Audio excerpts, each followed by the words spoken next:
విచ్చేసినటువంటి బంధువులారా, మొన్న ఏదైతే పహల్గామ్ లో 26 మందిని పొట్టన పెట్టుకున్నారో, కేవలం మత ప్రాతిపదికనే పొట్టన పెట్టుకున్నారో వారికి సరైనటువంటి సమాధానమే ఆపరేషన్ సింధూర్.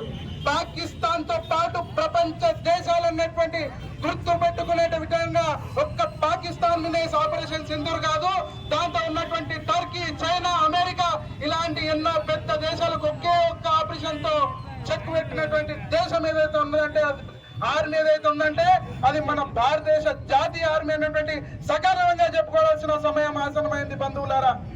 ఏదైతే ఆ రోజు 26 నిమిషాల్లోనే అక్కడ ఉన్నటువంటి 7-9 స్థావరాల పైన ధ్వంసం చేసి అక్కడ ఉన్నటువంటి వందలాది మంది ఉగ్రవాదులను నాశనం చేశారు.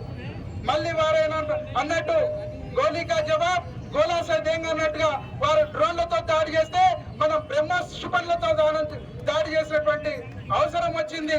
కాబట్టి ఇప్పటికైనా పాకిస్తాన్ బాగా గుర్తుపెట్టుకోవాలి. తాండూరు గడ్డ మీద నుంచి హిందూ బంధువుల మీద కాదు, పార్టీలకు అతీతంగా అందరం భరతమాత బిడ్డలందరం గర్జిస్తున్నాం. పాకిస్తానిక మీద గుర్తుపెట్టుకోవాలి, ఇట్లాంటి ఆపరేషన్ సింధూర్ ముగిసిపోలేదు. ఎప్పుడైతే పాకిస్తాన్ ప్రపంచ చిత్రపటంలో ముగిసిపోతుందో ఆనాడే ఆపరేషన్ సింధూర్ ముగిసిపోతాయని ఈ సందర్భంగా చేస్తున్నాను. భారతదేశం యొక్క దౌర్భాగ్యం ఏంటంటే, భారతదేశం బయట ఎంతమంది పాకిస్తాన్ శత్రువులు, భారతదేశానికి శత్రువులు ఉన్నారో అంతే శత్రువులు మన భారతదేశంలో ఉన్నారు. बेटा ऑपरेशन सिंदूर भारत के बाहर हुआ, ऑपरेशन सिंदूर नहीं ऑपरेशन अंदर हुआ तो भारत से भागना पड़ेगा. ऐसी बात बोल रहा हूँ. ఒక్కటే గుర్తుపెట్టుకోవాలి, మీరందరూ భారతదేశంలో పుట్టిన ప్రతి వాడు భారతదేశానికి గౌరవం ప్రకటించాలి.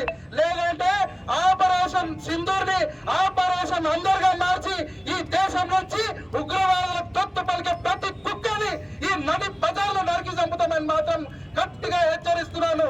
భారతదేశానికి గౌరవం ప్రకటించాలి. ఎవరు 30 లక్షల మంది భారతీయ సైనికులు గాని 140 కోట్ల మంది భారతీయులు గాని గాజులు తొడుక్కొని కూర్చోలేరు.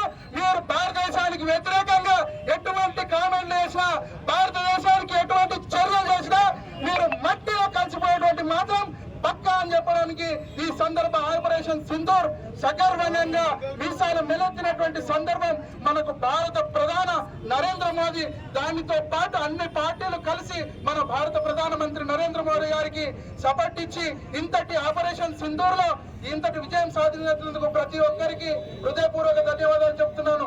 బంధువులారా, నీది కాంగ్రెస్ పార్టీ ఉండొచ్చు, నీది బీజేపీ ఉండొచ్చు, నీది సిపిఐ, సిపిఎం, తెలుగుదేశం గాని, బిఆర్ఎస్ గాని ఏదైనా ఉండొచ్చు, నువ్వు మొదటగా గుర్తించుకోవాల్సింది నువ్వు భారతీయుడవని ఒకటి గుర్తించుకోవాలి, నువ్వు భరతమాత బిడ్డవని గుర్తించుకోవాలి.